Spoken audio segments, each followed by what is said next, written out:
Price the lord. Hallelujah. ಚೆನ್ನಾಗಿ ಕೇಳಬೇಕು. Bible study ಅಂತ ಹೇಳುವಾಗ ನಾವು ಹೇಳಿದ್ದೇ ನೀವು ತಗೊಳ್ಳಬೇಕು ಎಂಬ ಹೊರತನ ಇಲ್ಲ. ಚೆನ್ನಾಗಿ ಕೇಳ್ರಿ. ನಾವು ಹೇಳಿದ್ದು ಆಗಿದೆಯೋ ಇಲ್ಲವೋ ಅಂತ ನೀವು ಸ್ಟಡಿ ಮಾಡಬೇಕು.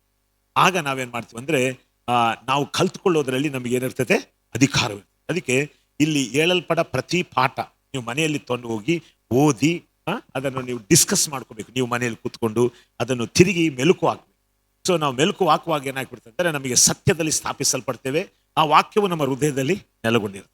ನೋಡಿ, ಇವತ್ತು ನಾವು ಅನ್ಯ ಭಾಷೆಗಳ ವಿಷಯದಲ್ಲಿ ನಾವು ಇದನ್ನ ಮಾತನಾಡಲಿಕ್ಕೆ ಹೋಗ್ತೇವೆ ಅಂತ ಹೇಳುವಾಗ, ಅನ್ಯ ಭಾಷೆಗಳ ವಿಷಯದಲ್ಲಿ ತುಂಬಾ ಪ್ರಶ್ನೆಗಳು ತುಂಬಾ ಜನ ಇದ್ದಾರೆ. ಆದರೆ ಈ ದಿವಸ ನಿಮಗೆ ಉಪದೇಶಿಸಲ್ಪಡುವಂಥ ಉಪದೇಶದ ಮೇಲೆ ನೀವು ಚೆನ್ನಾಗಿ ಕೇಳ್ಕೋಬೇಕು, ಬರ್ಕೊಳ್ಬೇಕು, ಅದನ್ನು ಧ್ಯಾನಿಸಬೇಕು. ನಿಮಗೆ ಏನು ಪ್ರಶ್ನೆಗಳು ಬರ್ತಾವೋ ಅದನ್ನು ನೀವು ಕೇಳಬೇಕು. ಅವಾಗ ಏನಾಗ್ತದೆ ಅಂದ್ರೆ ನಮಗೆ ಮತ್ತೆ ಪ್ರಶ್ನೆಗಳು ಬರೋದಿಲ್ಲ. ಎಷ್ಟೋ ಸಾರಿ ನಮ್ಮ ಸಭೆಯಲ್ಲಿ ಅನ್ಯ ಭಾಷೆಗಳ ಕುರಿತಾಗಿ ನಾವು ತಿಳ್ಕೊಂಡಿದ್ದೇವೆ. ನಾನು ಹೇಳಿದ್ನಲ್ಲ, ಅನ್ಯ ಭಾಷೆಗಳ ಶ್ರೇಷ್ಠತೆ ಅಂತ ಹೇಗಿರ್ತದೆ ಎಂಬುದನ್ನು ನಾನು ಚಿಕ್ಕ ಕತೆ ಹೇಳಿದ್ದೆ. ಏನ್ ಕತೆ ಹೇಳಿ? ಗಂಡ ಹೆಂಡತಿ ಇಬ್ರು ಏನಾಗಿದ್ರು, ಹೊಸದಾಗಿ ಮದುವೆ ಆಗಿರುವ ಗಂಡ ಹೆಂಡತಿ. ಜ್ಞಾಪಕ ಇದೆಯಾ? ಕೆಲವ್ರಿಗೆ ಜ್ಞಾಪಕ ಇಲ್ಲ. ನನ್ನ ಗಂಡ ಹೆಂಡತಿ ಹೊಸದಾಗಿ ಮದುವೆ ಆಗಿದೆ ಹಳ್ಳಿಯಲ್ಲಿ. ಆ ಹಳ್ಳಿಯಲ್ಲಿ ಮದುವೆ ಆಗಿದವರ ಮಕ್ಕಳು ಏನ್ ಮಾಡಿದ್ರು, ಗಂಡ ಹೆಂಡತಿ ಇಬ್ರು ಸಿಟಿಯಲ್ಲಿ ಎಕ್ಸಿಬಿಷನ್ ಬಂದಿದ್ರು. ಆ ಎಕ್ಸಿಬಿಷನ್ ನೋಡ್ಲಿಕ್ಕೆ ಹೋದ್ರು. ಆ ಎಕ್ಸಿಬಿಷನ್ ನೋಡ್ಲಿಕ್ಕೆ ಹೋದಾಗ ಎಕ್ಸಿಬಿಷನ್ ಬಹಳ ಎಂಜಾಯ್ ಮಾಡಿದ್ರು ಇಬ್ಬರು. ಹೊಸದಾಗಿ ಮದುವೆ ಆಗಿದ್ದಾರೆ, ಗಂಡ ಹೆಂಡತಿ ಐಸ್ ಕ್ರೀಮ್ ತಿನ್ನೋದು, ಅದು ಇದು ಭಾರಿ ಖುಷಿಯಾಗಿ ಅವರು ಮತ್ತೆ ಎಕ್ಸಿಬಿಷನ್ ಇಂದ ಮನೆಗೆ ಬರ್ತಿರುವಾಗ ಗಂಡ ಕೇಳಿದಂತೆ ಹೆಂಡತಿಯನ್ನ, ನಿನಗೆ ಎಕ್ಸಿಬಿಷನ್ ಹೆಂಗನಿಸ್ತು ಅಂತ. ಎಕ್ಸಿಬಿಷನ್ ಅದು ಅದ್ಭುತ, ಭೂಲೋಕದ ಸ್ವರ್ಗ ತರ ಇತ್ತು. ಏನು ಲೈಟಿಂಗ್ಸು, ಏನು ಮ್ಯೂಸಿಕ್, ಅದು ಇದು ಎಲ್ಲ ಹೇಳಿಬಿಟ್ಟು ಅವಳು ಹೇಳಿದಂತೆ ಎಲ್ಲ ಒಳ್ಳೆ ಇದೆ. ಆದ್ರೆ ಒಂದು ಮಾತ್ರ ಚೆನ್ನಾಗಿರಲಿಲ್ಲ ನನಗೆ. ಏನಂದ್ರೆ, ಒಂದು ಕಡೆ ಒಂದು ದೊಡ್ಡ ಡಬ್ಬೆ ಇಟ್ಟಿದ್ದಾರೆ, ಅದು ಒಂದೇ ಒಂದು ಲೈಟು, ಅದು ಬುರ್ರದ ಶಬ್ದ ಮಾಡ್ತಾ ಇದೆ. ಆ ಶಬ್ದ ಚೆನ್ನಾಗಿಲ್ಲ ನನಗೆ ಅಂತ ಹೇಳಿದ. ಆಗ ಅವನು ಹೇಳಿದಂತೆ, ಲೈಟ್ ಎಲ್ಲ ಕಾಣ್ತದೆ, ಭೂಲೋಕದ ಸ್ವರ್ಗ ತರ ಇದೆ ಅಂತ ಹೇಳಿದ್ನಲ್ಲ, ಹಾಗಿರ್ಲಿಕ್ಕೆ ಕಾರಣ ಏನು ಗೊತ್ತಾ? ಬುರ್ರ ಅಂತ ಜನರೇಟರ್ ಶಬ್ದ ಬಂದ್ರೇನೆ ಅಂತ. ಸೊ ಅದೇ ವಿಧವಾಗಿ ಅನ್ಯ ಭಾಷೆಗಳು ಕೂಡ ಅಷ್ಟೇ. ಹಲ್ಲೆಲೂಯಾ. ಯಾರ ಲೈಫ್ನಲ್ಲಿ ಅನ್ಯ ಭಾಷೆಗಳು ಬುರ್ರ ಅಂತ ಓಡ್ತಾ ಇರ್ತದೋ ಅವರ ಜೀವಿತವೆಲ್ಲ ಮಧುರವಾಗಿ ಕಾಣ್ತಾ ಇರ್ತದೆ. ಹಲ್ಲೆಲೂಯಾ. ದೈವ ಪ್ರತ್ಯಕ್ಷತೆಗಳು ಬರ್ತವೆ, ಆತ್ಮೀಯ ಅಭಿವೃದ್ಧಿ ಬರ್ತದೆ. ಜ್ಞಾಪಕ ಇದೆಯಾ? ಸೊ ವಚನಗಳೆಲ್ಲ ಜ್ಞಾಪಕ ಇಲ್ಲದೆ ಹೋಗ್ಬೋದು. ಕೆಲವು ಸಾತಿ ವಚನಗಳು ಜ್ಞಾಪಕ ಇಟ್ಕೊಳ್ಳೋದು ಕಷ್ಟ. ಇಂಥದ್ದಾದ್ರೂ ಇಟ್ಕೊಂಡಿರ್ತೀವಿ ಅಂತ ನಾವು ಹೇಳಿರ್ತೀವಿ. ಇದನ್ನ ಮರ್ತೋಗ್ಬಾರ್ದು. ಸೊ ಅದಕ್ಕೆ ನಾವು ಹೇಳುವಂಥ ಉಪದೇಶ ಮನೇಲಿ ಹೋಗಿ ಧ್ಯಾನ ಮಾಡಿದ್ರೆ ಏನಾಗ್ತದೆ, ನಿಮ್ಮ ಹೃದಯದಲ್ಲಿ ಇದು ಬಿಡ್ತವೆ. ಮತ್ತು ಯಾರು ಹೇಳ್ಬೇಕಾದ ಅಗತ್ಯ ಇರೋದಿಲ್ಲ. ಅದನ್ನು ನೀವು ಬೇರೆ ಜನರಿಗೆ ಏನ್ ಮಾಡಬೇಕು, ಸ್ಥಾಪಿಸ್ಬೇಕು. ಅನ್ಯ ಭಾಷೆಗಳ ಮೂಲಕ. ಅನ್ಯ ಭಾಷೆಗಳು ಇಲ್ಲ ಅಂತ ಕೆಲವರು ಹೇಳ್ತಾರೆ, ಅನ್ಯ ಭಾಷೆಗಳು ನಿಂತು ಹೋಗಿದಾವೆ. ಇದೆಲ್ಲ ಸಂಗತಿಗಳಿಗೆ ನೀವು ಉತ್ತರ ಕೊಡುವವರು ಆಗಿರ್ತದೆ. ಸೊ ಅದಕ್ಕೆ ಇವತ್ತು ನಾವು ಬೇಗ ನೋಡಿ ಹೀಗೆ ಬರ್ಬೇಕು ಟೈಮ್ಗೆ. ನನ್ನ ಕೃಷಿ 7 ಗಂಟೆ ಅಂದ್ರೆ 6:55ಗೆ 6:45ಗೆ ಕೆಲವರು ಇದ್ದೀರಿ, ಭಾರಿ ಸಂತೋಷ. ಯಾಕಂದ್ರೆ ನಮಗೆ 1 hour ಇರ್ತದಲ್ಲ, ಅದಕ್ಕೆ ಕರೆಕ್ಟ್ ಆಗಿ ನಾವು ಪ್ರಾರಂಭ ಮಾಡ್ಲಿಕ್ಕೆ ಸಾಧ್ಯವಾಗ್ತದೆ. ಇವತ್ತು ನಾವು ಮತ್ತೆ ಪಾಸ್ಟರ್ ವಿಕಾಸ್ ಅವರು ಕೊಡೋಣ, ಮತ್ತು ಸಿಸ್ಟರ್ ನಮಗೆ ಅದನ್ನು ತರ್ಜುಮಾ ಮಾಡುವವರಾಗಿರ್ತಾರೆ. ಎಲ್ಲರೂ ಜಾಗೃತವಾಗಿ ದೇವರ ವಾಕ್ಯವನ್ನು ಕೇಳೋಣ. Praise the Lord. Praise the Lord. ಎಲ್ಲರೂ ಚೆನ್ನಾಗಿದ್ದೀರಾ? Praise God. ತುಂಬಾ ಸಂತೋಷ ಎಲ್ಲರೊಟ್ಟಿಗೆ ಮತ್ತೊಮ್ಮೆ ಬೈಬಲ್ ಸ್ಟಡಿಗೆ ಬರುವಂತದ್ದು. Praise God. May the Lord lead us through as we discuss about gift of tongues. ಅನ್ಯ ಭಾಷೆಗಳ ವರದ ಬಗ್ಗೆ ದೇವರು ನಮ್ಮನ್ನು ನಡೆಸಿದ ಹಾಗೆ ಅದರ ಕುರಿತು ನಾವು ಚರ್ಚೆ ಮಾಡಲಿಕ್ಕೆ ಹೋಗೋಣ. Okay, praise God. Let us turn our Bibles to 1 Corinthians chapter 12 verse 7 to 10. ನಾವೆಲ್ಲರೂ ನಮ್ಮ ಸತ್ಯವೇದವನ್ನು ಕೊರಿಂಥದವರಿಗೆ ಬರೆದಂತ ಮೊದಲನೇ ಪತ್ರಿಕೆ 12ನೇ ಅಧ್ಯಾಯ 7ನೇ ವಚನದಿಂದ ಮುಂದುವರಿಸಿ ನಾವು ಓದಿಕೊಳ್ಳೋಣ. ಆದರೆ ಪ್ರತಿಯೊಬ್ಬನಲ್ಲಿ ತೋರಿ ಬರುವ ದೇವರಾತ್ಮನ ವರಗಳು ಸರ್ವರ ಪ್ರಯೋಜನಾರ್ಥಕವಾಗಿ ಕೊಡಲ್ಪಟ್ಟಿವೆ. ಒಬ್ಬನಿಗೆ ದೇವರಾತ್ಮನ ಮೂಲಕ ಜ್ಞಾನವಾಕ್ಯವು, ಒಬ್ಬನಿಗೆ ಆತ್ಮನಿಗೆ ಅನುಗುಣವಾಗಿ ವಿದ್ಯಾವಾಕ್ಯವು, ಒಬ್ಬನಿಗೆ ಆತ್ಮನಿಂದಲೇ ನಂಬಿಕೆಯು, ಒಬ್ಬನಿಗೆ ಆ ಒಬ್ಬ ಆತ್ಮನಿಂದಲೇ ನಾನಾ ರೋಗಗಳನ್ನು ವಾಸಿ ಮಾಡುವ ವರವು, ಒಬ್ಬನಿಗೆ ಮಹತ್ತುಗಳನ್ನು ಮಾಡುವ ವರವು, ಒಬ್ಬನಿಗೆ ಪ್ರವಾದನೆಯ ವರವು, ಒಬ್ಬನಿಗೆ ಸತ್ಯ ಅಸತ್ಯಗಳನ್ನು ವಿವೇಚಿಸುವ ವರವು, ಒಬ್ಬನಿಗೆ ವಿವಿಧ ವಾಣಿಗಳನ್ನಾಡುವ ವರವು, ಒಬ್ಬನಿಗೆ ವಾಣಿಗಳ ಅರ್ಥವನ್ನು ಹೇಳುವ ವರವು ಕೊಡಲ್ಪಡುತ್ತವೆ. ಈ ವರಗಳನ್ನೆಲ್ಲ ಆ ಒಬ್ಬ ಆತ್ಮನೇ ತನ್ನ ಚಿತ್ತಕ್ಕೆ ಬಂದ ಹಾಗೆ ಒಬ್ಬೊಬ್ಬನಿಗೆ ಹಂಚಿಕೊಟ್ಟು ನಡೆಸುತ್ತಾನೆ. ಓಕೆ, ತೋರಿ ಬರುವ ದೇವರ ಆತ್ಮನ ವರಗಳು ಯಾವುದಕ್ಕೋಸ್ಕರ ಕೊಡಲ್ಪಟ್ಟಿದೆ? ಸರ್ವರ ಪ್ರಯೋಜನ, ಅಂದ್ರೆ ಎಲ್ಲರಿಗೂ ಪ್ರಯೋಜನ ಆಗುವ ಹಾಗೆ, ಅಂದ್ರೆ ಸಬೇಕು ಎಂಬುದಾಗಿ. Amen. Praise the Lord. Here Paul is writing about the gifts of the Holy Spirit. ಇಲ್ಲಿ ನಾವು ನೋಡ್ತೇವೆ ಪೌಲನು ಪವಿತ್ರಾತ್ಮನ ವರಗಳ ಬಗ್ಗೆ ಆತನು ಬರೀತಾ ಇದ್ದಾನೆ. How many gifts he is writing here? ಇಲ್ಲಿ ಎಷ್ಟು ವರಗಳ ಬಗ್ಗೆ ಬರೆಯಲ್ಪಟ್ಟಿದೆ? 9, right? 9 ವರಗಳು. Okay, in the 9 gifts of the Holy Spirit, ಈ 9 ಆತ್ಮನ ವರಗಳು, we see that 7 gifts are one side and 2 are another side. ನಾವು ನೋಡ್ತೇವೆ ಈ 9 ವರಗಳಲ್ಲಿ 7 ವರಗಳು ಒಂದು ಕಡೆ ಇರುವಂತದ್ದಾದ್ರೆ 2 ವರಗಳು ಒಂದು ಕಡೆ ನಿಲ್ಲುವಂತವಾಗಿರ್ತವೆ. Okay, try to divide the word very carefully. ನಾವು ಜಾಗೃತಿಯಾಗಿ ದೇವರ ವಾಕ್ಯವನ್ನು ವಿಭಜಿಸೋಣ. Let's see here from the beginning. ಇಲ್ಲಿ ನಾವು ಪ್ರಾರಂಭದಿಂದ ನಾವು ನೋಡೋಣ. It says word of wisdom. ಇಲ್ಲಿ ನಾವು ನೋಡ್ತೇವೆ ಜ್ಞಾನ ವಾಕ್ಯವು ಎಂಬುದಾಗಿ, and knowledge, ಮತ್ತು ವಿದ್ಯಾವಾಕ್ಯವು ಎಂಬುದಾಗಿ, and faith, ಮತ್ತೆ ನಂಬಿಕೆಯು ಎಂಬುದಾಗಿ, gift of healing, ನಾನಾ ರೋಗಗಳನ್ನು ವಾಸಿ ಮಾಡುವ ವರವು, gift of miracle working, ಮಹತ್ತುಗಳನ್ನು ಮಾಡುವ ವರವು, gift of prophecy, ಪ್ರವಾದನೆಯ ವರವು, okay, and discernment of spirits. ಸತ್ಯ ಅಸತ್ಯಗಳನ್ನು ಅಸತ್ಯಾತ್ಮಗಳನ್ನು ವಿವೇಚಿಸುವ ವರವು. Okay, praise God. Praise the Lord. These are all the ministerial gifts, right? ಇವೆಲ್ಲವೂ ಸಹ ಪರಿಚರ್ಯ ಅಂದ್ರೆ ಇನ್ನೊಬ್ಬರಿಗೆ ಸೇವೆ ಮಾಡುವುದಕ್ಕಾಗಿ ಕೊಡಲ್ಪಟ್ಟಿರುವ ವರಗಳು. Okay, all 9 are for ministry only. ಎಲ್ಲ 9 ವರಗಳು ಸಹ ಸೇವೆಗೋಸ್ಕರವೇ, ಅಂದ್ರೆ ಇನ್ನೊಬ್ಬರ ಸೇವೆಗೋಸ್ಕರವೇ But ಕೊಡಲ್ಪಟ್ಟಿರುವಂತಹ. 8th one is what? Gift of tongues, unknown language. it ಆದ್ರೆ says. 8ನೇ ವರವನ್ನು ನಾವಿಲ್ಲಿ ನೋಡುವಾಗ ವಿವಿಧ ವಾಣಿಗಳನ್ನಾಡುವ ವರವು ಎಂಬುದಾಗಿದೆ. Okay, and the last one is interpretation of that language. ಕಡೆ 9ನೇ ವರವನ್ನು ನಾವಿಲ್ಲಿ ನಾವು ನೋಡುವಾಗ ಅದಕ್ಕೆ ವಾಣಿಗಳ ಅರ್ಥವನ್ನು ಹೇಳುವಂತ ವರವು ಎಂಬುದಾಗಿ ಹೇಳಲ್ಪಟ್ಟಿದೆ. Okay, so the gift of tongues, why I'm saying it is different from the other gifts is, ಯಾಕೆ ವಾಣಿಗಳನ್ನಾಡುವ ವರವು ಬೇರೆ ವರಗಳಿಗೆ ಭಿನ್ನವಾಗಿದೆ ಎಂಬುದಾಗಿ ನಾನು ಹೇಳ್ತೇನೆಂದರೆ, it is primarily a tongue for prayer. ಈ ಒಂದು ವರವು ಯಾಕೆ ಕೊಡಲ್ಪಟ್ಟಿದೆ ಅಂದ್ರೆ ಪ್ರಾರ್ಥನಾ ನಿಮಿತ್ತವಾಗಿ ನಮಗೆ ಕೊಡಲ್ಪಟ್ಟಿರುವಂತದ್ದಾಗಿದೆ. Praise God. I'll explain you more. ಇದರ ಕುರಿತು ನಾನು ಹೆಚ್ಚಾಗಿ ನಿಮಗೆ ವಿವರಿಸುತ್ತೇನೆ. So all the other gifts are one side. ಎಲ್ಲ ಬೇರೆ 7 ವರಗಳು ಒಂದು ಕಡೆ ಇರುವಂತವಾಗಿದ್ದಾವೆ. It is about Holy Spirit leading us to do something. ಈ ವರಗಳು ಹೇಗೆಂದ್ರೆ ಪವಿತ್ರಾತ್ಮ ನಾವೇನಾದ್ರೂ ಸೇವೆಯನ್ನು ಮಾಡುವುದಕ್ಕಾಗಿ ಕರ್ತನು ನಮ್ಮನ್ನು ಪ್ರೇರೇಪಿಸಿ ನಡೆಸುವಂತದ್ದಾಗಿದೆ. But the gift of tongues is Holy Spirit leading us to speak to God. ಆದ್ರೆ ನಾನಾ ಭಾಷೆಗಳನ್ನು ನಾನಾ ವಿಧವಾದ ವಾಣಿಗಳನ್ನಾಡುವ ವರವನ್ನುವಂಥದ್ದು ದೇವರ ಆತ್ಮನು ತಂದೆ ದೇವರ ಹತ್ರ ಮಾತನಾಡುವುದಕ್ಕಾಗಿ ಪ್ರಾರ್ಥನೆ ನಿಮಿತ್ತವಾಗಿ ಕೊಡಲ್ಪಟ್ಟಿರುವಂತದ್ದಾಗಿದೆ. Hallelujah. Hallelujah. Did you understand the difference? ಇದರ ವ್ಯತ್ಯಾಸ ನಿಮಗೆ ಅರ್ಥವಾಯ್ತಲ್ವಾ? Clear right? ಯಾರಿಗಾದರೂ ಡೌಟ್ ಉಂಟಾ? ಇನ್ನೊಂದ್ಸತಿ ಹೇಳ್ಬೇಕಾ? ಓಕೆ, ಹೇಳಿ, ಇನ್ನೊಂದ್ಸತಿ ಹೇಳ್ಬೇಕು. Okay, S.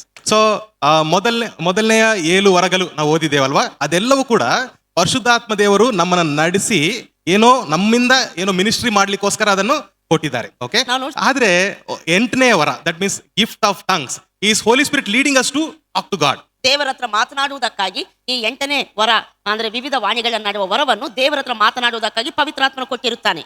Okay, fine. That is a difference. ಅದೇ ಒಂದು ವ್ಯತ್ಯಾಸ. Okay, so let's read Mark chapter 16 verse 17. ನಾವು ಸತ್ಯವೇದವನ್ನು ಮಾರ್ಕನ ಸುವಾರ್ತೆ 16ನೇ ಅಧ್ಯಾಯ 17ನೇ ವಚನಕ್ಕೆ ನಾವು ತಿರುಗಿಸೋಣ. ಇದಲ್ಲದೆ ನಂಬುವವರಿಂದ ಈ ಸೂಚಕ ಕಾರ್ಯಗಳು ಉಂಟಾಗುವವು, ನನ್ನ ಹೆಸರನ್ನು ಹೇಳಿ ದೆವ್ವಗಳನ್ನು ಬಿಡಿಸುವರು, ಹೊಸ ಭಾಷೆಗಳಿಂದ ಮಾತಾಡುವರು. Praise the Lord. Praise the Lord. ಇದು ಯಾರು ಹೇಳಿರುವಂತ ಮಾತು? Who said these words? ಈ ಮಾತುಗಳನ್ನು ಯಾರು ಹೇಳಿದ್ದಾರೆ? Jesus said. Okay, so this is the promise of Jesus Christ, ಇದು ಯೇಸು ಸ್ವಾಮಿಯ ವಾಗ್ದಾನವಾಗಿದೆ. that whoever believes and are baptized, ಯಾರಾದ್ರೆ ನಂಬಿ ದೀಕ್ಷಾಸ್ನಾನ ಮಾಡಿಸಿಕೊಳ್ತಾರೋ, that means that whoever is saved in Christ, ಅದರ ಅರ್ಥ ಯಾರ್ಯಾರು ಕ್ರಿಸ್ತನಲ್ಲಿ ರಕ್ಷಣೆ ಹೊಂದಿದವರಾಗಿದ್ದಾರೋ these things will follow them. ಅವರನ್ನು ಈ ಸಂಗತಿಗಳು ಹಿಂಬಾಲಿಸುವವು ಎಂಬುದಾಗಿ. In that he says they will talk in diverse languages. ಅವರನ್ನು ಹಿಂಬಾಲಿಸುವ ಸಂಗತಿಗಳಲ್ಲಿ ಯೇಸು ಸ್ವಾಮಿ ಹೇಳ್ತಿದ್ದಾರೆ ಅವರು ಹೊಸ ಭಾಷೆಗಳನ್ನು ಮಾತಾಡುವರು ಎಂಬುದಾಗಿ. Amen. Amen. So from this we understand ಇದರಿಂದ ನಾವು ಅರ್ಥ ಮಾಡಿಕೊಳ್ಳುವಂತದ್ದೇನೆಂದರೆ, that this is a blessing that we get through the Holy Spirit, and it is for everyone. ಇದು ದೇವರ ಆತ್ಮನಿಂದ ನಾವು ಹೊಂದಿರುವಂತಹ ಆಶೀರ್ವಾದ, ಇದು ಪ್ರತಿಯೊಬ್ಬರಿಗೂ ಸೇರಿರುವಂತದ್ದಾಗಿದೆ. Praise God. It is not for only few people. ಇದು ಕೆಲವರಿಗೆ ಮಾತ್ರ ಕೊಡಲ್ಪಟ್ಟಿರುವಂತದ್ದಲ್ಲ. It is for those who believe and baptized, means the one who is saved in Christ, it is for them. ಈ ಒಂದು ವರಗಳು ಅಥವಾ ಈ ಒಂದು ಸಂಗತಿಗಳು ಯಾರನ್ನು ಹಿಂಬಾಲಿಸ್ತಾವಂದ್ರೆ ಕ್ರಿಸ್ತನಲ್ಲಿ ನಂಬಿಕೆಟ್ಟು ರಕ್ಷಣೆ ಹೊಂದಿರೋ ಪ್ರತಿಯೊಬ್ಬರನ್ನು ಹಿಂಬಾಲಿಸುವಂತವಾಗಿದ್ದಾವೆ. Praise God. Praise the So Lord. before we go into topic, I wanted to share those two things. ಈ ಒಂದು 2 ಸಂಗತಿಗಳನ್ನು ನಾನು ಈ ವಿಷಯಕ್ಕೆ ಹೋಗೋದಕ್ಕಿಂತ ಮುಂಚೆ ಈ 2 ಸಂಗತಿಗಳನ್ನು ಹೇಳಿಕ್ಕೆ ನಾನು ಇಷ್ಟಪಡ್ತೇನೆ. So firstly, gift of tongues is different from other gifts because this is prayer language. ಮೊದಲನೇ ಸಂಗತಿ ಏನಂದ್ರೆ ವಿವಿಧ ವಾಣಿಗಳನ್ನಾಡುವ ವರವು ಬೇರೆ ವರಗಳಿಗಿಂತ ವ್ಯತ್ಯಾಸವಾಗಿದೆ, ಯಾಕಂದ್ರೆ ಇದು ದೇವರ ಹತ್ರ ಮಾತನಾಡುವುದಕ್ಕಾಗಿ ಕೊಡಲ್ಪಟ್ಟಿರುವ ವರವಾಗಿದೆ. And secondly, it is for all the believers in Christ. ಈ ಒಂದು ಎರಡನೇ ಸಂಗತಿ ಏನಂದ್ರೆ ಈ ಒಂದು ಭಾಷೆಗಳನ್ನಾಡುವ ವರವು ಎಲ್ಲಾ ವಿಶ್ವಾಸಿಗಳಿಗೂ ಸೇರಿರುವಂತದ್ದಾಗಿದೆ. Okay, praise the Lord. So what is gift of tongues? ಹಾಗಾದ್ರೆ ಆ ವಾಣಿಗಳನ್ನಾಡುವ ವರವು ಅಂದ್ರೆ ಏನು? Okay, it is simply meaning it is a language given by the Holy Spirit, or a supernatural language given by the Holy Spirit to pray. ಇದರ ಒಂದು ಸರಳವಾದ ಅರ್ಥವೇನೆಂದರೆ ದೇವರ ಹತ್ರ ಮಾತನಾಡುವುದಕ್ಕಾಗಿ ಪವಿತ್ರಾತ್ಮನಿಂದ ಕೊಡಲ್ಪಟ್ಟಿರುವಂತಹ ಭಾಷೆ ಇದಾಗಿದೆ. Okay, in other words we can say it is a private prayer language. ಇನ್ನೊಂದು ಮಾತಲ್ಲಿ ಹೇಳಬೇಕಾದ್ರೆ ಇದು ಪ್ರತ್ಯೇಕವಾಗಿ ದೇವರ ಹತ್ರ ಮಾತಾಡುವ ಪ್ರಾರ್ಥನೆಯ ಭಾಷೆಯಾಗಿದೆ, ರಹಸ್ಯ ರಹಸ್ಯವಾಗಿ. Okay, so private prayer language, where do we see that? Let's turn our Bibles to 1 Corinthians chapter 14 2-4. ಈ ಒಂದು ಸಂಗತಿಯನ್ನು ಸತ್ಯವೇದದಲ್ಲಿ ನಾವು ನೋಡ್ತೇವೆ ಅಂದ್ರೆ ಕೊರಿಂಥದವರಿಗೆ ಬರೆದಂತ ಮೊದಲನೇ ಪತ್ರಿಕೆ 14ನೇ ಅಧ್ಯಾಯ 2ನೇ ವಚನದಲ್ಲಿ ನಾವು ಕಾಣುವಂತವರಾಗಿರ್ತೇವೆ. ವಾಣಿಯನ್ನಾಡುವವನು ದೇವರ ಸಂಗಡ ಮಾತನಾಡುತ್ತಾನೆ ಹೊರತು ಮನುಷ್ಯರ ಸಂಗಡ ಆಡುವುದಿಲ್ಲ. ಅವನು ದೇವರಾತ್ಮನ ಪ್ರೇರಿತನಾಗಿ ರಹಸ್ಯಾರ್ಥಗಳನ್ನು ನುಡಿಯುತ್ತಿದ್ದರೂ ಯಾರೂ ತಿಳುಕೊಳ್ಳುವುದಿಲ್ಲ. ಪ್ರವಾದಿಸುವನಾದರೋ ಮನುಷ್ಯರ ಸಂಗಡ ಮಾತನಾಡುವವನಾಗಿ ಅವರಿಗೆ ಭಕ್ತಿ ವೃದ್ಧಿಯನ್ನು ಪ್ರೋತ್ಸಾಹವನ್ನು ಸಂತೈಸುವಿಕೆಯನ್ನು ಉಂಟು ಮಾಡುತ್ತಾನೆ. Praise the Lord. Praise So the Lord. here Paul is very clearly writing. ಇಲ್ಲಿ ಪೌಲನು ಕ್ಲಿಯರ್ ಆಗಿ ಹೇಳ್ತಾ ಇದ್ದಾನೆ. So the tongues, the gift of tongues is used for speaking to God directly. ಇಲ್ಲಿ ಹೇಳ್ತಿದ್ದಾನೆ ವಾಣಿಗಳನ್ನಾಡುವಂತ ವರವು ಇದು ದೇವರ ಸಂಗಡ ಮಾತನಾಡುವುದಕ್ಕಾಗಿ ಕೊಡಲ್ಪಟ್ಟಿರುವ ವರವೆಂಬುದಾಗಿ. Okay, praise the Lord. And he is also saying that the one who speaks in tongues is speaking mysteries with God that nobody understands. ಅಷ್ಟು ಮಾತ್ರವಲ್ಲ, ಆತನು ಹೇಳ್ತಾನೆ ವಾಣಿಯನ್ನಾಡುವವನು ದೇವರ ಸಂಗಡ ಮಾತನಾಡುತ್ತಾನೆ, ಅವನು ಆತ್ಮ ಪ್ರೇರಿತನಾಗಿ ರಹಸ್ಯಾರ್ಥಗಳನ್ನು ನುಡಿಯುತ್ತಾನೆ ಎಂಬುದಾಗಿ. Amen. Praise the Lord. ಇದನ್ನು ಇನ್ನೂ ಸ್ವಲ್ಪ ಆಳವಾಗಿ ತಿಳ್ಕೊಳ್ಳೋಣ. ಮನುಷ್ಯರಿಗೆ Yes. ಅರ್ಥವಾಗುವುದಿಲ್ಲ. Yes. So humans cannot understand that language. ಈ ಒಂದು ಭಾಷೆಯನ್ನು ಮನುಷ್ಯರು ಅರ್ಥ ಮಾಡಿಕೊಳ್ಳಲಿಕ್ಕೆ ಆಗುವುದಿಲ್ಲ. Okay, so the private prayer language is about talking to God and it is talking mysteries with God. ದೇವರ ಸಂಗಡ ರಹಸ್ಯವಾಗಿ ಮಾಡುವಂತ ಪ್ರಾರ್ಥನಾ ಜೀವನದಲ್ಲಿ ಈ ಒಂದು ವಾಣಿಗಳನ್ನು ದೇವರ ಸಂಗಡ ಆತನು ನೇರವಾಗಿ ಮಾತಾಡುವಾತನಾಗಿರ್ತಾನೆ. So what happens to the person who's praying in tongues? ಭಾಷೆಗಳಲ್ಲಿ ಪ್ರಾರ್ಥನೆ ಮಾಡುವಂತ ವ್ಯಕ್ತಿಗೆ ಏನು The ಸಂಭವಿಸುತ್ತದೆ? 4th verse it is saying that he edifies himself. 4ನೇ ವಚನ ಹೇಳ್ತೈತೆ ತನಗೆ ಆತನು ಭಕ್ತಿ ವೃದ್ಧಿಯನ್ನು ಉಂಟು ಮಾಡಿಕೊಳ್ಳುತ್ತಾನೆ ಎಂಬುದಾಗಿ. Bhakti ವೃದ್ಧಿ Vruddhi, right? Very nice word actually. Kannada word is correct. Bhakti Vruddhi, right? ಭಕ್ತಿ ವೃದ್ಧಿ ಅನ್ನುವಂಥದ್ದು So, ಸರಿಯಾದ ಪದವಾಗಿದೆ. Okay, edify means in Greek the word edify it is given as oikodomio. Okay, ಎಡಿಫೈಯಿಂಗ್ ಅಥವಾ ಭಕ್ತಿ ವೃದ್ಧಿ ಅನ್ನುವಂತ ಪದಕ್ಕೆ ಗ್ರೀಕ್ ಪದ oikio ಆಯ್ಕಿಯೋ ಡೊಮಿನ್ domio. ಡೋಮಿಯೋ ಎಂಬುದಾಗಿ Okay. ಗ್ರೀಕ್ ಪದ ಇದರ ಬಗ್ಗೆ ಬರೆಯಲ್ಪಟ್ಟಿದೆ. Oikodomio. ಆಯ್ಕೋ ಡೋಮಿಯೋ ಎಂಬುದಾಗಿ ಗ್ರೀಕ್ ಪದ ಇಲ್ಲಿ Okay, ಉಪಯೋಗಿಸಲ್ಪಟ್ಟಿದೆ. oiko means house. ಆಯ್ಕೋ ಅಂದ್ರೆ ಮನೆ, Domio means construction. ಡೋಮಿಯೋ ಅಂದ್ರೆ ಕಟ್ಟುವಂತದ್ದು ಎಂಬುದಾಗಿ. Okay, that is the meaning of bhakti vruddhi ಅಥವಾ edify ಎಂಬುದಾಗಿ ಹೇಳುವಾಗ ಅದರ ಅರ್ಥವೇನು? Constructing the house. Okay. Okay, so what is constructing the house? It's a spiritual thing, right? Not physical house. ಮನೆಯನ್ನು ಕಟ್ಟುವಂತದ್ದು ಅಂತ ಹೇಳುವಾಗ ಇದು ಭೌತಿಕವಾದ ಸಂಗತಿ ಅಲ್ಲ, ಇದು ಆತ್ಮಿಕವಾದಂತ ಸಂಗತಿಯಾಗಿದೆ. So the one who prays in tongues is like he's building up or constructing, becoming stronger. ಒಬ್ಬ ವ್ಯಕ್ತಿ ಆತ್ಮದಲ್ಲಿ ಅಂದ್ರೆ ಅನ್ಯ ಭಾಷೆಗಳಲ್ಲಿ ಪ್ರಾರ್ಥಿಸುವಂತದ್ದಾದ್ರೆ ಅವನು ತನ್ನ ಅಂತರಂಗವನ್ನು ಕಟ್ಟಿಕೊಳ್ಳುವಂತ ಆತನಾಗಿರ್ತಾನೆ. Amen. Praise the Lord. Praise the Lord. At the same time, there are more types of tongues in the Bible. ಅದೇ ಸಮಯದಲ್ಲಿ ದೇವರ ವಾಕ್ಯದಲ್ಲಿ ವಿಧ ವಿಧವಾದ ಭಾಷೆಗಳನ್ನು ನಾವು Okay, the ಕಾಣುವಂತವರಾಗಿದ್ದೇವೆ. first one we saw is private prayer language. ಮೊದಲನೇ ಭಾಷೆ ನಾವು ನೋಡಿಕೊಂಡೆವು, ಇದು ದೇವರ ಸಂಗಡ ಪ್ರತ್ಯೇಕವಾಗಿ ರಹಸ್ಯವಾಗಿ ಪ್ರಾರ್ಥನೆಗೋಸ್ಕರ ಕೊಡಲ್ಪಟ್ಟಿರುವ ಭಾಷೆ ಎಂಬುದಾಗಿ. Okay, the second one is evangelical tongues. ಎರಡನೇ ಒಂದು ಭಾಷೆಗಳು ಯಾವುದಂದ್ರೆ ಸುವಾರ್ತೆಯ ಭಾಷೆ ಎಂಬುದಾಗಿ. Okay, evangelical tongues. ಸುವಾರ್ತೆಯ ಭಾಷೆ ಎಂಬುದಾಗಿ ಎರಡನೇದಾಗಿ. Okay, evangelical tongues, where do we see this? ಇದನ್ನು ನಾವು ಎಲ್ಲಿ ಸುವಾರ್ತೆಯ ಭಾಷೆ ಇದನ್ನು ನಾವು ಎಲ್ಲಿ ಕಾಣುತ್ತೇವೆ ಸತ್ಯವೇದದಲ್ಲಿ? ಐಡಿಯಾ? Acts chapter 2. ಅಪೊಸ್ತಲ ಕೃತ್ಯ 2ನೇ ಅಧ್ಯಾಯದಲ್ಲಿ ನಾವು ನೋಡುತ್ತೇವೆ. Let's read a few verses. Okay, Acts chapter 2 verse 1 to 4. Can we read?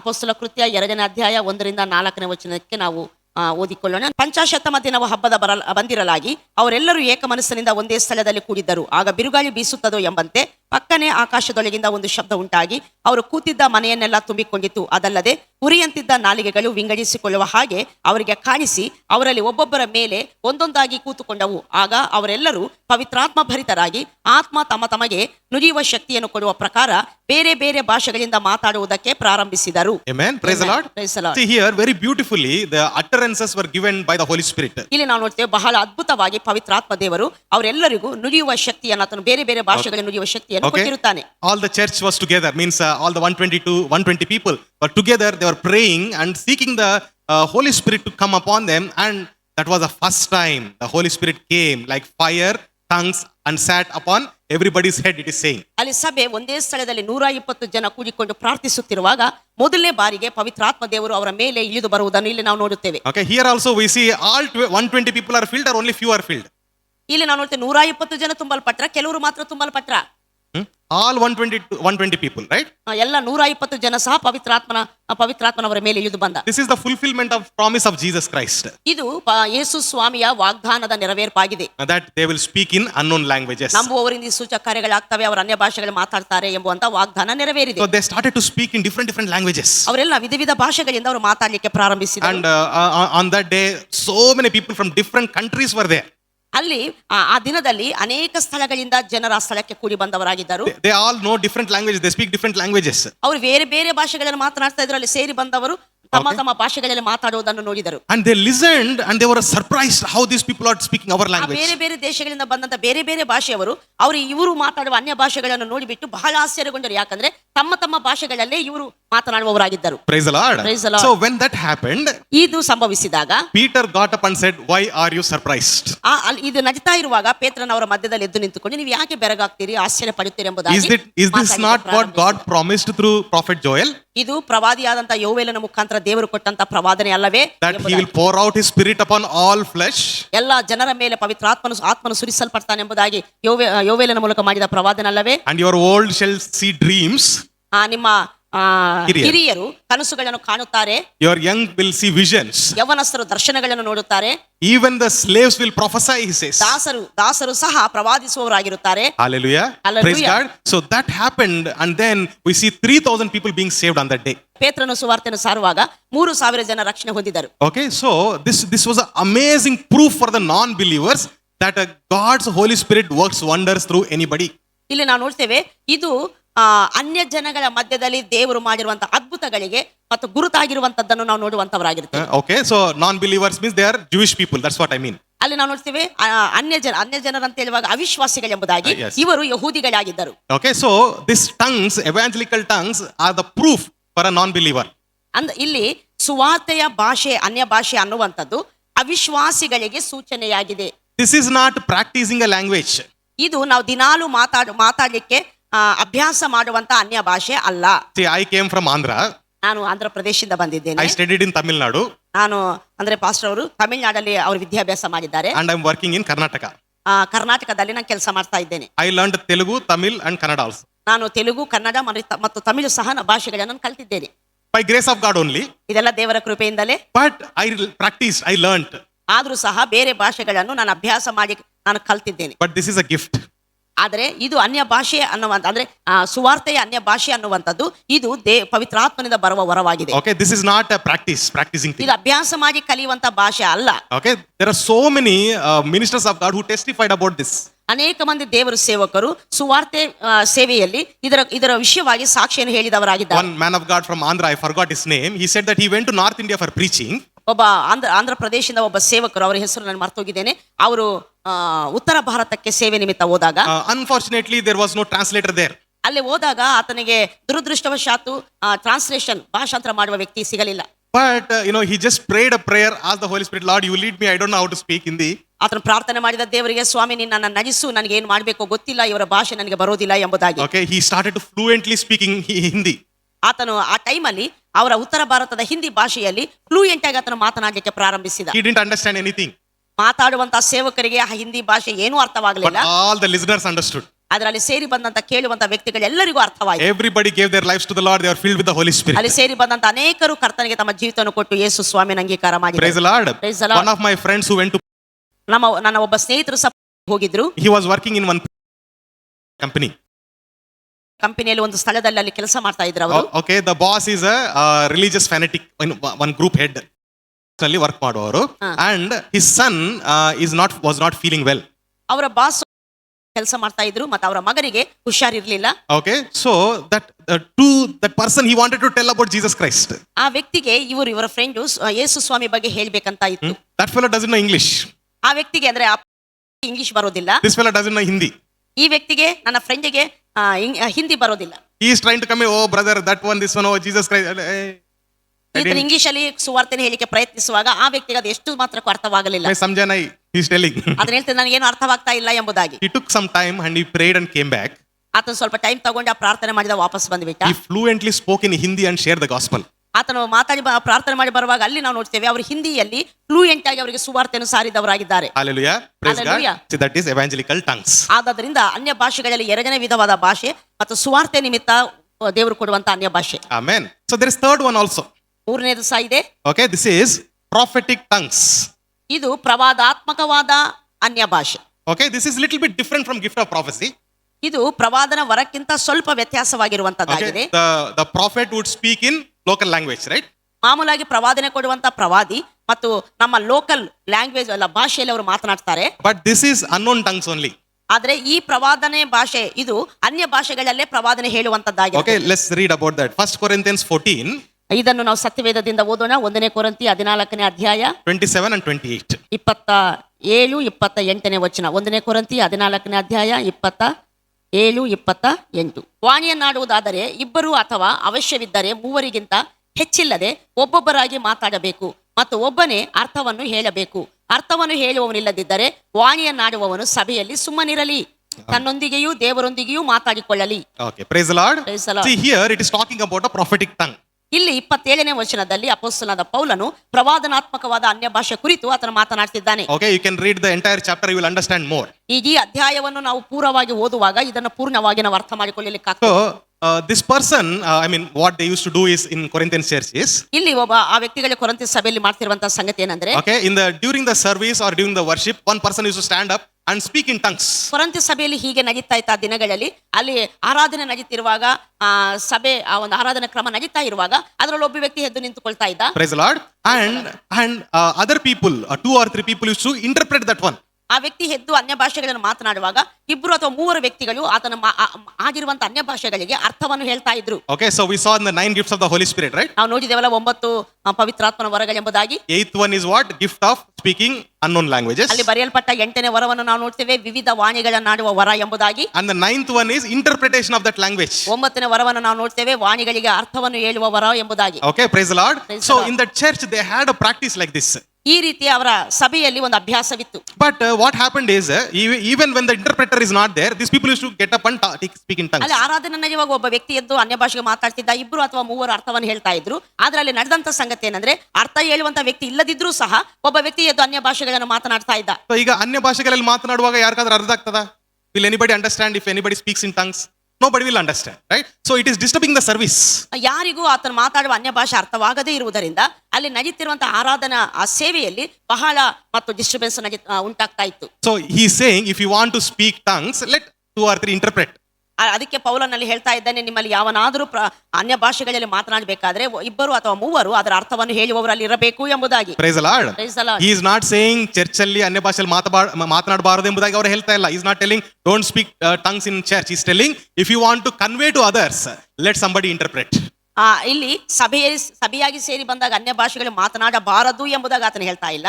But ಆದ್ರೆ ಅರ್ಥ ಹೇಳುವವರು ಇಲ್ಲದೇ ಇರುವಾಗ ಮಾತನಾಡಬಾರದು ಎಂಬುದಾಗಿ ಹೇಳ್ತಿದ್ದಾರೆ. Means if you want to communicate to others, ನೀವು ಇನ್ನೊಬ್ಬರೊಂದಿಗೆ ಸಂಭಾಷಿಸಬೇಕಾದ್ರೆ, okay, if you want to communicate something God spoken to you through tongues, then let interpreter be there, otherwise nobody will understand. ದೇವರು ಇನ್ನೊಬ್ಬರಿಗೆ ಹೇಳಿಕ್ಕೆ ಹೇಳಿರುವಂತ ಸಂಗತಿಗಳನ್ನು ಅನ್ಯ ಭಾಷೆಗಳ ಮೂಲಕ ಹೇಳಿಕ್ಕೆ ದೇವರು ಪ್ರೇರೇಪಣೆ ಮಾಡಿದಾಗ ಅದರ ಅರ್ಥವನ್ನು ಹೇಳುವವನಿಲ್ಲದಿದ್ದರೆ ನೀನು ಹೇಳಬಾರದು ಎಂಬುದಾಗಿ. Praise the Lord. Praise the Lord. I'll share one small testimony. ನಾನೊಂದು ಚಿಕ್ಕ ಸಾಕ್ಷಿಯನ್ನು ನಿಮ್ಮ ಮಧ್ಯದಲ್ಲಿ ಹಂಚಿಕೊಳ್ಳಿಕ್ಕೆ ಇಷ್ಟಪಡ್ತೇನೆ. One day in our church in Andhra Pradesh, ನಮ್ಮ ಆಂಧ್ರ ಪ್ರದೇಶದಲ್ಲಿ ಒಂದು ದಿನ ಒಂದು ಸಭೆಯಲ್ಲಿ, so that time we were in a place called, ನಾವಾಗ ಎಂಬಂತ ಸ್ಥಳದಲ್ಲಿ ನಾವಿದ್ದೆವು. so we were worshiping the Lord together. ನಾವೆಲ್ಲರೂ ಸೇರಿ ಕರ್ತನ ನಾವು ಆರಾಧನೆ ಮಾಡ್ತಾ ಇದ್ದೆವು. Okay, and I after a few minutes of worship, ನಾವು ಕೆಲವು ನಿಮಿಷಗಳು ಕರ್ತನನ್ನ ಆರಾಧನೆ ಮಾಡ್ತಾ ಇದ್ದೆವು. I started to sing song in unknown language. ನಾನು ಅನ್ಯ ಭಾಷೆಗಳಲ್ಲಿ ಹಾಡನ್ನು ಆಡುವುದಕ್ಕೆ, ದೇವರ ಸ್ತೋತ್ರ ಪದವನ್ನು ಆಡಲಿಕ್ಕೆ ನಾನು ಪ್ರಾರಂಭಿಸಿದೆ. I did not realize at that time.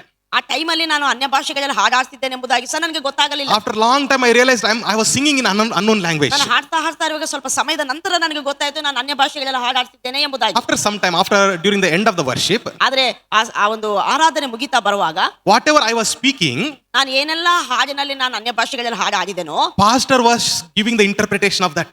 ಆ ಸಭಾಪಾಲಕರು ಆ ಅನ್ಯ ಭಾಷೆಗಳಲ್ಲಿ ಹಾಡಿರುವಂತಹ ಹಾಡಿಗೆ ಅರ್ಥವನ್ನು ವಿವರಣೆಯನ್ನು ಅವರು ಕೊಟ್ಟರು. And when he was speaking tongues, pastor ಮಾತನಾಡುವಾಗ I was giving the interpretation. ನಾನು ಅವರು ಆಡುವಂತ ಅನ್ಯ ಭಾಷೆಗಳಿಗೆ ಅರ್ಥವನ್ನು ಹೇಳಿದೆ. It was so prophetic.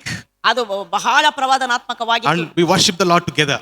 ನಾವೆಲ್ಲರೂ ಸೇರಿ ಕರ್ತನನ್ನು ಆರಾಧಿಸಿದೆವು. Those are the prophetic tongues. ಅದು ಪ್ರವಾದನಾತ್ಮಕ ಭಾಷೆಗಳು ಎಂಬುದಾಗಿ. Okay, praise God. Praise So the Lord. God leads us in such way.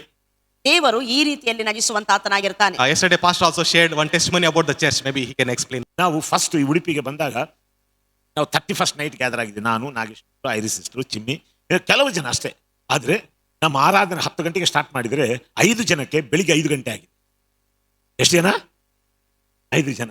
ಅವಾಗ ಏನಾಗಿದೆ ಗೊತ್ತುಂಟಾ, ನಾವು ಅನ್ಯ ಭಾಷೆಗಳಲ್ಲಿ ಮಾತನಾಡ್ತಿರುವಾಗ ಸಡನ್ ಆಗಿ ನಾಗೇಶ್ ಪಾಸ್ಟರ್ ಜೋರಾಗಿ ಮಾತಾಡಲಿಕ್ಕೆ ಸ್ಟಾರ್ಟ್ ಮಾಡಿ, ಅವ್ರು ಜೋರಾಗಿ ಸ್ಟಾರ್ಟ್ ಮಾಡುವಾಗ ನಾನು ಇವಾಗ ಅವ್ರು ಇಂಗ್ಲೀಷ್ ಹೇಳುವಾಗ ಕನ್ನಡದಲ್ಲಿ ಹೆಂಗೆ ಇಂಟರ್ಪ್ರಿಟೇಷನ್ ಆಯಿತು, ನಾನು ಆಗ ಅನ್ಯ ಭಾಷೆಗಳೆಲ್ಲ ಏನು ಮಾಡ್ತಿದ್ವಿ, ಅದರ ಅರ್ಥ ಬಂದ್ಬಿಡ್ತು. ಸೊ ಅಷ್ಟು ಮಾತ್ರ ಅಲ್ಲ, ಈ ಅನ್ಯ ಭಾಷೆಗಳು ಮಾತಾಡ್ಕೊಂಡು ನಾವು ಅನ್ಯ ಭಾಷೆಗಳಲ್ಲೇ ಹಾಡಾಡಿ ಬಿಡ್ತಾ ಇದ್ವಿ. ಆದರೆ ಏನ್ ಮಾಡ್ತಿದ್ವಿ ನಾವೀಗ? ಇವುಗಳನ್ನು ತಿರುಗಿ ಸಭೆಗೆ ತರಬೇಕು. Okay, so God leads us in such way about prophetic tongues. ಈ ಪ್ರವಾದನಾತ್ಮಕ ಭಾಷೆಗಳಲ್ಲಿ ಪವಿತ್ರಾತ್ಮನು ದೇವರು ಒಂದು ವಿಶೇಷವಾದ ರೀತಿಯಲ್ಲಿ ನಡೆಸುವವನಾಗಿರ್ತಾರೆ. So you understood, right? Tongues means not only this, not only private language. ನೋಡಿ, ಭಾಷೆಗಳು ಅನ್ಯ ಭಾಷೆಗಳು ಅಂತ ಹೇಳುವಾಗ ನಾವು ದೇವರೊಂದಿಗೆ ಪ್ರತ್ಯೇಕವಾಗಿ ಪ್ರಾರ್ಥನೆಯಲ್ಲಿ ಮಾತನಾಡುವಂತ ಭಾಷೆಗಳು ಮಾತ್ರವಲ್ಲ. Okay, so but this is the primary purpose. ಆದರೆ ಇದು ಬಹಳ ಮುಖ್ಯವಾದಂತ ಉದ್ದೇಶಕ್ಕೆ ಕೊಡಲ್ಪಟ್ಟಿರುವಂತ ಭಾಷೆಗಳಾಗಿದೆ, ದೇವರೊಂದಿಗೆ ಪ್ರಾರ್ಥನೆಯಲ್ಲಿ ಮಾತನಾಡುವ ಭಾಷೆ. When you pray in unknown tongues, what happens? You will oikio domio, means you will build, become stronger. ನೀವು ದೇವರೊಂದಿಗೆ ಅನ್ಯ ಭಾಷೆಗಳನ್ನು ನೀವು ಮಾತನಾಡ್ತಿರುವಾಗ ನಿಮ್ಮ ಅಂತರಂಗ ಕಟ್ಟಲ್ಪಡುವಂತದ್ದಾಗಿರ್ತೈತೆ. Okay, and then you will have other experiences also. ಅಷ್ಟು ಮಾತ್ರವಲ್ಲ, ನೀವು ಅನ್ಯ ಭಾಷೆಗಳಲ್ಲಿ ದೇವರ ಹತ್ರ ದಿನಾಲು ಮಾತನಾಡ್ತಾ ಇರುವಾಗ ಬೇರೆ ಅಂದ್ರೆ ಸುವಾರ್ತೆಯ ಅನ್ಯ ಭಾಷೆಗಳು ನಿಮ್ಮಲ್ಲಿ ಆಪರೇಟ್ ಆಗ್ತವೆ ಮತ್ತು ಪ್ರವಾದನಾತ್ಮಕವಾದ ಅನ್ಯ ಭಾಷೆಗಳು ಸಹ ನಿಮ್ಮಲ್ಲಿ ದೇವರು ಅನುಗ್ರಹಿಸುವಾತನಾಗಿರ್ತಾನೆ. Amen. Amen. Let's read one more thing and we'll go further. 1 Corinthians chapter 13 verse 1. ಇನ್ನೊಂದು ವಾಕ್ಯವನ್ನು ನಾವು ಓದಿಕೊಳ್ಳೋಣ. ನಾವೆಲ್ಲರೂ ಸತ್ಯವೇದದಿಂದ 1 ಕೊರಿಂಥಿ 13ನೇ ಅಧ್ಯಾಯ 1ನೇ ವಚನಕ್ಕೆ ನಾವು ತಿರುಗಿಸೋಣ. ನಾನು ಮನುಷ್ಯರ ಭಾಷೆಗಳನ್ನು ದೇವದೂತರ ಭಾಷೆಗಳನ್ನು ಆಡುವವನಾದರೂ ಪ್ರೀತಿ ಇಲ್ಲದವನಾಗಿದ್ದರೆ ನಾದ ಕೊಡುವ ಕಂಚು ಗಣಗಣಿಸುವ ತಾಳವೂ ಆಗಿದ್ದೇನೆ. Okay, praise the Lord. Praise the So Lord. this verse is talking about love, right? ಇದು ಈ ವಾಕ್ಯ ಪ್ರೀತಿಯ ಬಗ್ಗೆ ಮಾತನಾಡ್ತದೆ. Love is the essence of everything. ಪ್ರೀತಿ ಅನ್ನುವಂಥದ್ದು ನಮ್ಮ ಜೀವನದ ಮುಖ್ಯವಾದ ಒಂದು ಸಂಗತಿ, Uh, ಎಲ್ಲದರಲ್ಲಿ ಪ್ರಮುಖವಾಗಿರುವಂತಹ ಸಂಗತಿಯಾಗಿದೆ. yes.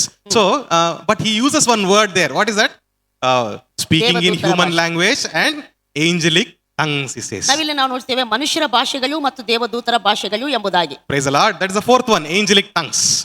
ಅದನ್ನೇ ನಾವು ನೋಡ್ತೇವೆ 4ನೇ ಒಂದು ಅನ್ಯ ಭಾಷೆ, ಇದು ದೇವದೂತರ ಭಾಷೆ ಎಂಬುದಾಗಿ. Amen. Amen. As you continue to pray in tongues, you will have this experience also.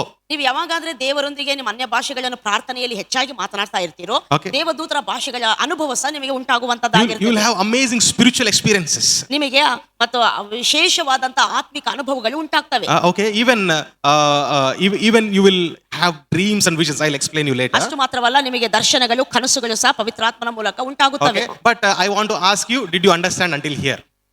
ನಾನು ನಿಮ್ಗೆ ಕೇಳುವಂತದ್ದು ಏನಂದ್ರೆ, ಇಷ್ಟು ತನಕ ನಾನು ಹೇಳಿರುವ ಸಂಗತಿಗಳು ಅರ್ಥವಾದವ? Okay, we'll go further. Praise the Lord. Okay, tongues are for everyone or for only few people? ಅನ್ಯ ಭಾಷೆಗಳು ಪ್ರತಿಯೊಬ್ಬರಿಗೆ ಅಥವಾ ಕೆಲವು ಮಂದಿಗೇನ? Answer please, not pastor. Yes, ಎಲ್ಲರಿಗೂ. Okay, praise the Lord. Okay, ಏನು ಡಿಫರೆನ್ಸ್ ಟಂಗ್ಸ್ ಗೆ ಮತ್ತೆ ಬಾಕಿ ಗಿಫ್ಟ್ಸ್ ಗೆ?